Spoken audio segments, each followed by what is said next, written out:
Hola people, konnichiwa. Back again bersama saya Alfian di channelnya Kudetek. Kalian bisa ngeliat ya kan, ada di sini PC gaming baru, casing baru, VGA baru, mikrofon baru, baju baru, rambut juga baru. Buat kalian yang tanya, "Bang, model cukuran rambutnya apa, Bang?" Kalian nggak tahu ini model cukuran cepmek. Anjir, nggak usah pada tanya lah ini model cukuran apa ya. Yang penting PC kita baru pak kali ini ya kan. Rezeki anak soleh pak. Kita nggak dapat review atau nggak dapat unit pinjaman prosesor dari AMD langsung. Soal prosesor terbaru mereka yaitu AMD Ryzen 7000 series, kita dapat pinjaman langsung dari distributornya yaitu AMD. Jadi distributor AMD itu selaku distributor resminya NZXT, ASRock sama PC Cooler. Jadi ditantang lah kita ya kan buat ngerakit PC pakai casing NZXT terbaru ini yaitu NZXT H5 Elite Matte Black. Karena ada warna putihnya juga pak. Sekalian kan kita ngetes prosesor terbarunya dari AMD itu AMD Ryzen 7000 series gitu.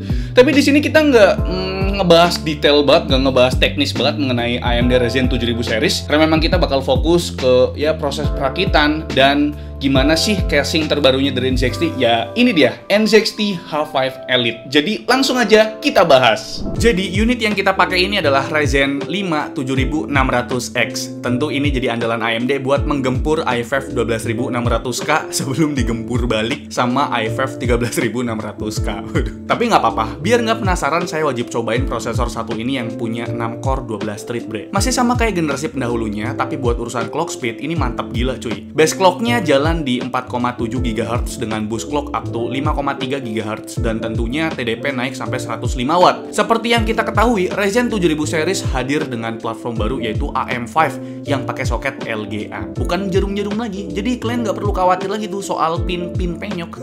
Dan mobonya otomatis pakai chipset baru yang support RAM DDR5. Untuk saat ini baru tersedia chipset X670 dan B650.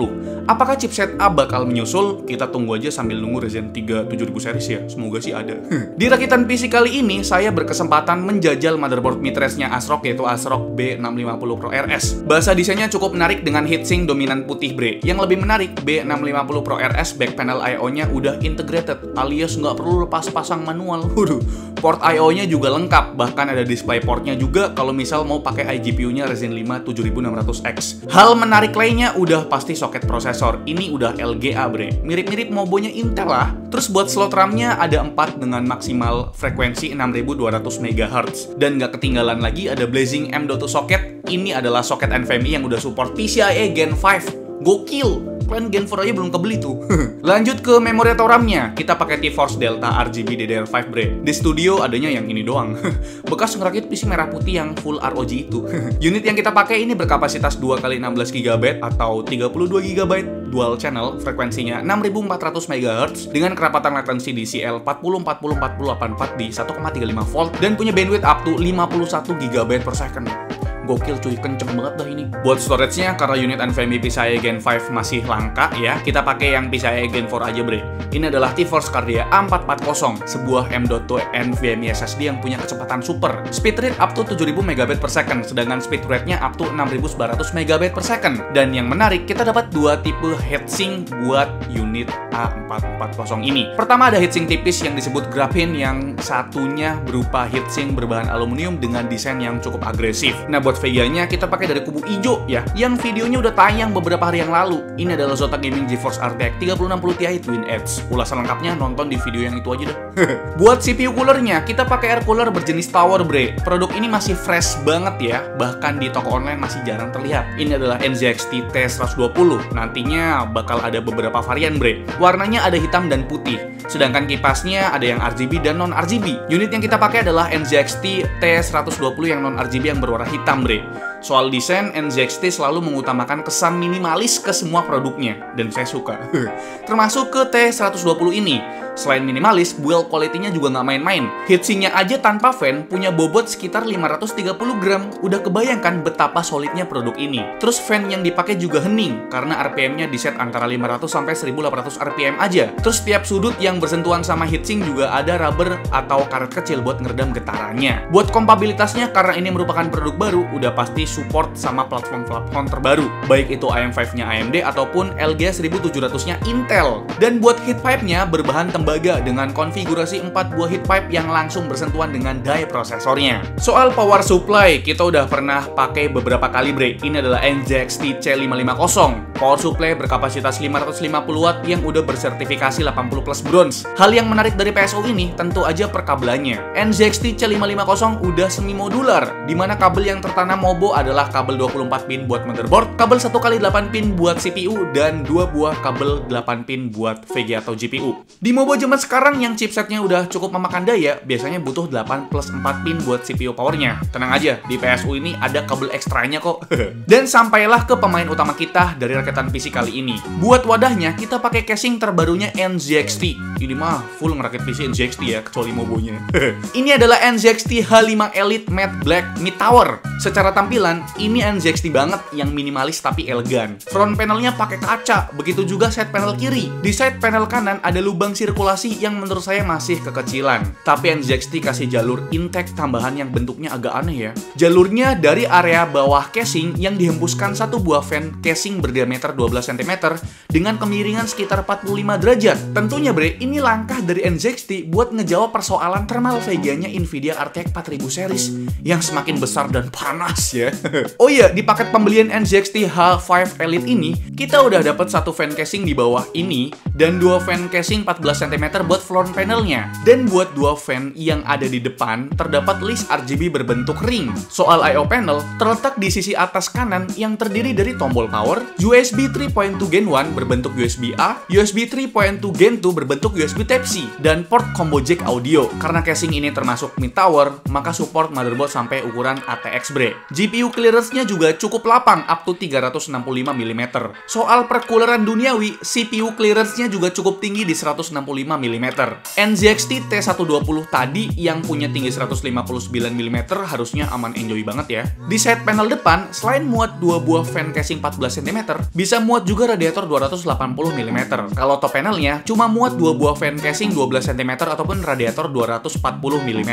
Dan di panel belakang standar ya, muat 1 fan 12 cm atau radiator 120 mm. Buat penyimpanan atau storage-nya, ada 1 buah hard disk tray yang bisa muat 1 buah hard disk 3,5 inci dan 1 buahnya lagi muat 2,5 inci. Dan yang menarik tentunya soal kabel manajemen. Di NZXT H5 Elite ini udah dirutein sedemikian rupa lengkap sama kabel velcro-nya juga bre. Detail kecil yang menarik ada di kabel front panelnya bre. Ini tuh udah all in, jadi kita nggak perlu masang satu persatu. Kok nggak semua casing begini ya? Kan sebenarnya simple aja nih. Masih di perkabelan ya. Tersedia juga fan hub yang cuma muat 3 buah fan RGB. Dan di paket pembeliannya, kita juga dapat satu box yang isinya ada kabel tis serta perbautan yang dibungkus per saset mirip ketumbar atau merica receng yang di warung langganan maklean. Tapi saya yakin sih yang rakit pakai casing ini nggak bakal tahu bedanya ketumbar sama merica. Oke, sekarang kita lanjut ke tahap rakitan. Pertama kita pasang dulu prosesor ke soketnya yang ada di motherboard. Waduh, nggak nyangka ya masang prosesor AMD jadi semudah memasang prosesornya Intel. Nggak takut bengkok. Terus kita lanjut pasang M.2 NVMe SSD-nya ke slot Blazing M.2 kepunyanya ASRock B650 Pro RS ini. Dan biar tetap seragam, kita pakai heatsink bawaan motherboard aja dah. Selanjutnya kita pasang CPU coolernya NZXT T120-nya. Lepas dulu bracket bawaan di motherboard, terus tinggal kita kasih pasta secukupnya aja ya. Kalau saya sih paling demen model X begini. Terus letakin ke 4 titik penghubung antara bracket cooler sama back panel di motherboard. Lanjut pasang unit CPU coolernya. Jangan lupa baut ke 4 titiknya. Yang kenceng bre. Terus kita pasang fan cooler. Arahnya jangan kebalik ya. Harus diarahin ke belakang buat exhaust. Jangan lupa pasang kabel CPU fan ke header yang ada di motherboard. Selanjutnya kita pasang memori RAM-nya. Perlu diingat bre, kasih spasi antar slotnya. Kalau kita pasang RAM dual channel. Permoboan kita tinggal dulu. Sekarang kita copot-copotin side panel di casing. Terus tidurin deh buat pasang motherboardnya. Enak nih, mau bawa mid-range ke atas nggak perlu pasang cover buat I/O panelnya. Tinggal seketep langsung beres. Terus lanjut pasang baut-baut antara motherboard dan casing. Terus kita cicil deh colok perkabelannya. Mulai dari kabel heads di audio, terus pasang kabel USB. Ada beberapa macam nih, mulai dari USB 2, terus USB 3.2, dan USB 3.2 yang Type-C. Banyak ya. Lanjut pasang kabel front panel yang praktis ini. Sekalian juga dah pasang beberapa kabel fan ke headernya. Sedikit-sedikit kita rapiin juga kabel manajemennya bre.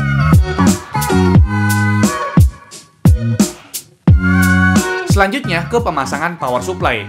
Kencengin dah pakai 4 baut. Balik lagi ke perkabelannya, mulai dari kabel 24 pin buat motherboard, terus kabel 8 plus 4 pin buat power CPU.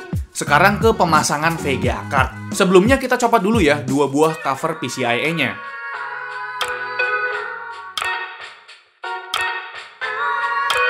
Jangan lupa pasang power buat VGA card-nya. GeForce RTX 3060 Ti ini perlu 8 pin power aja kok. Kalau udah tinggal kita tutup deh side panelnya. Dan langsung aja kita tes hidupin. Itu deh bre untuk komponen yang kita gunakan dan untuk proses perakitan menggunakan casing terbarunya dari NZXT, yaitu NZXT H5 Elite Matte Black. Jadi menurut kalian gimana? Desainnya ini keren banget, apalagi ada satu unit kipas yang di pojok bawah ya, yang itu fungsinya buat ngedinginin GPU terbarunya dari Nvidia, yaitu Nvidia GeForce 4000 series atau 4090 yang Founder Edition. Tapi kan kita nggak ada pak unitnya pak, jadi ya udahlah kita pakai Zotac Gaming GeForce RTX 3060 Ti ya kan, yang dual fan ini. Jadi menurut kalian gimana? Apakah rakitan PC ini bagus atau enggak? Ya tergantung dari kalian juga ya, karena memang platform AMD Ryzen 7000 series ini masih terbilang ya expensive gitu loh pak. Apalagi memori RAM DDR5 ini harganya masih ya lumayan mahal ya. Dan memang ini kita dipinjemin kok, bukan buat saya pribadi. Jadi semua hanya titipan pak. Jadi balik lagi kita harus bersyukur apa yang kita punya gitu kan. Jadi langsung aja sekarang kita akan bahas performa dari PC NZXT H5 Elite Matte Black ini ya pak. Tapi kita nggak mau ngebahas yang teknis banget atau yang lengkap banget. Kita ngebahas sedikit aja mengenai performance prosesor dan game yang udah kita tes ya. Tapi nggak begitu banyak lah. Kita mau ngeliat performanya aja gitu.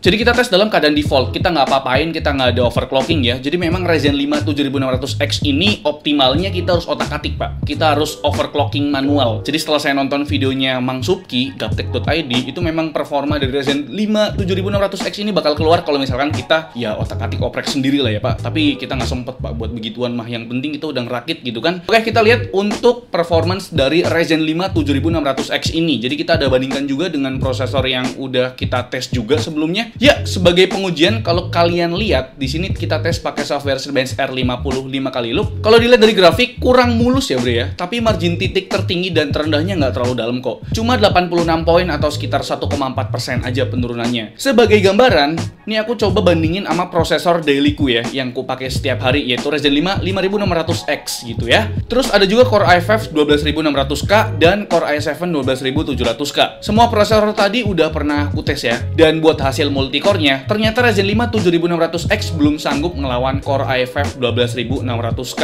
Selisihnya kurang lebih 12% bre. Tapi perlu diingat ini dalam keadaan default ya. Ya semuanya dites default sih. Mungkin kalau misalkan kita tes buat overclocking, mantep banget. Apa kalian setuju ada konten overclocking Ryzen 5 7600X ini? Coba tulis di kolom komentar bapak-bapak sekalian. Tapi bre, buat skor dari single core-nya Ryzen 5 7600X unggul. Akhirnya AMD single core-nya Ryzen 5 7600X bisa ngalahin single core-nya Intel Core i7 12700K. Gokil. Terus sekarang kita akan tes buat gaming juga. Tapi di sini kita tes gaming berat aja atau gaming AAA yang memang bisa menyiksa prosesor dan VGA card-nya ini. Jadi kita ada tes 6 game, jadi kalian simak aja. I was left behind, broken in pieces. Then you'd reappear. Sometimes we all feel a little afraid. We don't put our emotions on display. But I gotta be strong, and I don't wanna know if you feel it too. Your chances are gone, and I don't need you anymore.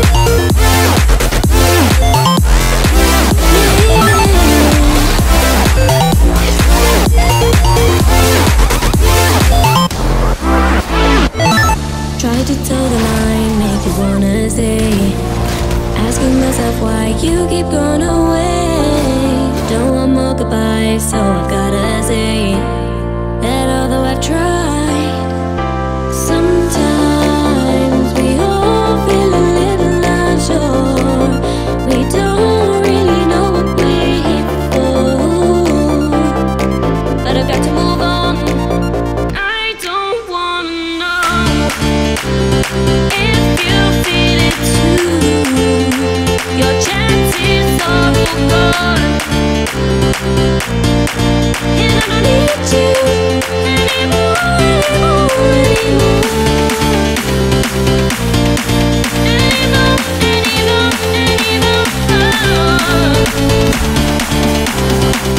Oke, jadi itu dia 6 game AAA buat ngetes PC gaming pakai casingnya NZXT, itu NZXT H5 Elite Matte Black ini. Dan sekarang kita langsung aja masuk ke kesimpulan untuk penggunaan gamingnya, Bre. Dan memang kita menggunakan dua resolusi ya, yaitu resolusi 2K dan resolusi Full HD. Dan menggunakan dua preset juga, yaitu preset DLSS on quality ataupun tidak menggunakan DLSS, Bre. Dan oke, kita mulai dari game pertama, ada Battlefield 5 pakai settingan rata kanan, ini udah pasti ultra ya kan. Resolusinya 2K masih aman enjoy di 70-an FPS pakai ray tracing on. Kalau ray tracingnya di off kan dapat 107 FPS, Bre. Game kedua ada game paling berat yaitu Cyberpunk 2077. Masih bisa sih main di resolusi 2K, cuma ray tracingnya harus dimatiin sambil nyalain DLSS quality buat dapat 60 FPS di resolusi 2K. Terus gamenya AMD nih, ada Far Cry 6 settingan rata kanan atau ultra aman enjoy dapat di 70-an FPS di resolusi 2K dengan ray tracingnya on. Game yang berat juga nih, ada God of War. Kita main rata kanan ultra pakai resolusi 2K. Kalau aktifin DLSS quality masih lancar jaya di sekitar 74 FPS-an. Dan game selanjutnya ada Horizon Zero Dawn. Hampir nggak ada kendala, aman enjoy main di 2K. Dapat rata-rata FPS sekitar 112-an FPS dengan mengaktifkan DLSS quality. Dan game terakhir ada Shadow of the Tomb Raider. Karena settingan rata kanan, ternyata PC ini cukup ngos-ngosan ya.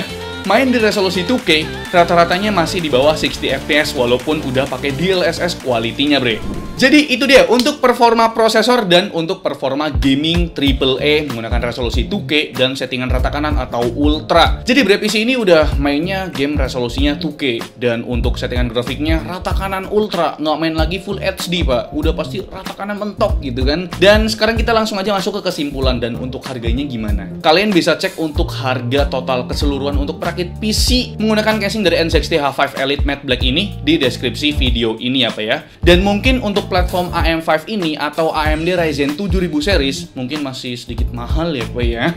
Apalagi ini nggak hybrid, nggak kayak sebelah ya, cuma ada DDR5 doang. Jadi untuk memori RAM-nya masih mehong gitu loh. Menurut kalian gimana? Apakah kalian bakal nunda untuk merakit PC pakai Ryzen 7000 series ini? Atau ya ini adalah sebuah masa depan bang, jadi kita harus menggunakan ya DDR5 gitu loh. Ya coba dah kita diskusi di kolom komentar. Jadi itu dia videonya, like video ini kalau kalian suka, dislike kalau saya jelek, dan jangan lupa untuk tekan tombol subscribe yang warna merah kalau misalkan kalian belum subscribe channel ini. Saya Alfian selaku host di channel ini mengucapkan terima kasih, sampai jumpa di video selanjutnya.